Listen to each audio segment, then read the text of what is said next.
세상은 아름다운가 아니면 추한가? 세상살이를 하다 보면 세상과 삶에 대해 많은 질문을 던지게 됩니다. 던진다 하더라도 인생은 이것이구나 하며 해답을 찾는 건 어렵겠지만 최소한 자신의 삶과 세상에 대해 점검함으로 자기 나름의 방향은 찾아갈 수 있는 것 같습니다. 그나마 이는 생각하며 살아가는 이들에게 국한되는 이야기일 수도 있습니다. 생각하는 것이 익숙치 않은 이들은 세상은 원래 그래, 사람 사는 게 다 똑같지 뭐 등 다양한 운명론적 혹은 염세주의적 의식에 잘 길들여 삽니다. 하지만 우리는 그들을 탓하면 안 됩니다. 그것은 그들의 삶이기에 존중해야 합니다. 세상에 누가 삶의 기천을 논하고 삶의 계급을 논할 수 있겠습니까? 그럼에도 세상을 바라보는 세계관은 각자 다를 수 있고 조금은 객관화할 수 있는 방법은 있는 것 같습니다. 그중 검토된 방법 중 하나는 역사를 공부하는 것일 것입니다. 반복되는 세상과 상황 속에서 반복적 실수를 하지 않기 위해 필수 조건입니다. 우리는 역사를 공부함으로 아닌 것들을 걸러낼 수 있습니다. 자신과 인간에 대한 과한 맹신에서 벗어나려는 노력입니다. 글시적으로는 타인과의 관계에서 열린 시선과 마음으로 다양한 시선을 보고 들은 후 분석하는 방법도 있는 것 같습니다.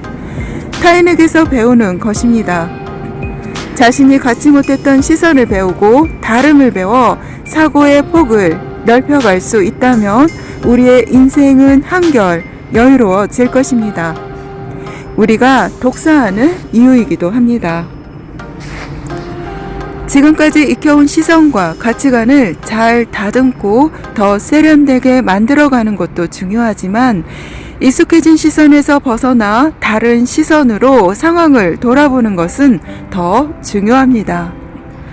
훈련되지 않은 이에게는 어려운 일임에 틀림없지만 생각을 열어놓는 이에게는 좋은 기회가 될 수 있습니다. 이런 지점에서 세상을 바라보는 새로운 시선을 가진 책이 등장했습니다. 한편으로는 내 시선을 대변해주는 것 같아 약간 속 시원한 마음도 듭니다. 이런 책이 나올 때면 흥미롭습니다. 물론 많은 이들이 읽을까 싶기는 하지만 그래도 출간되었다는 것이 재밌습니다. 책의 모든 내용에 동의하는 것은 아니지만 시대를 읽어내는 다른 시선으로 충분합니다. 소개하는 책 그런 세대는 없다는 만들어진 시대상을 다르게 바라보려는 노력처럼 보입니다. 흔히 MZ세대라는 이름을 만들어 놓고 분류하며 마음 편하게 구분짓는 이들에게 그것이 얼마나 편협할 수 있는지를 갖게 합니다. 세대는 달라도 세대 차이는 없다는 공익 광고가 생각납니다. 광고를 보면서 시선이 좋다고 생각했는데 한편으로 이런 책이 등장하니 더 반갑습니다. 어쩌면 출간 시기를 보자면 공익 광고가 이 책을 모토로 만들어졌는지도 모르겠습니다. 어쩌면 MZ세대는 정치적 편의에 따라 만들어 놓은 것일 수도 있겠다 싶습니다.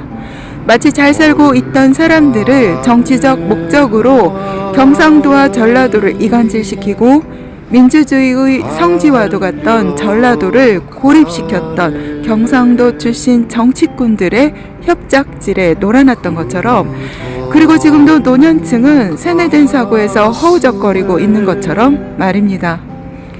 어쩌면 MZ세대로 구분하면 편리한 논리를 만들고 정당성을 차지하는 무리가 있었던 건 아닐까 싶습니다.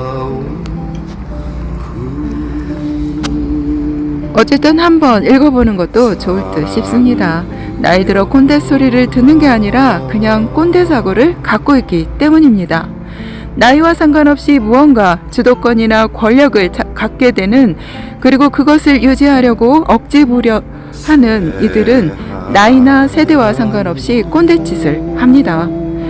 자신의 정체성을 그렇게 드러내는 것입니다. 젊은 꼰대는 나이의 문제가 아니지 않습니까? 그냥 그들의 정체성일 뿐인 듯 합니다. 이 책은 그동안 MZ세대라는 테두리를 만들어 사고하게 만들었던 시선에서 떨어져 볼 수 있는 새로운 시선을 선물하는 것 같습니다. 어린아이부터 100세 노인까지 서로 친구가 될 수 있는 세상이 가능할까요? 나는 가능하다고 생각합니다. 그러기 위해서는 상대의 시선을 이해하려는 노력이 우선적으로 필요한 듯 합니다.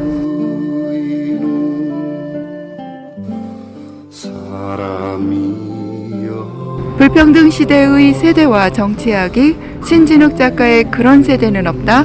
김영재님이 소개하는 글 낭독해보았습니다.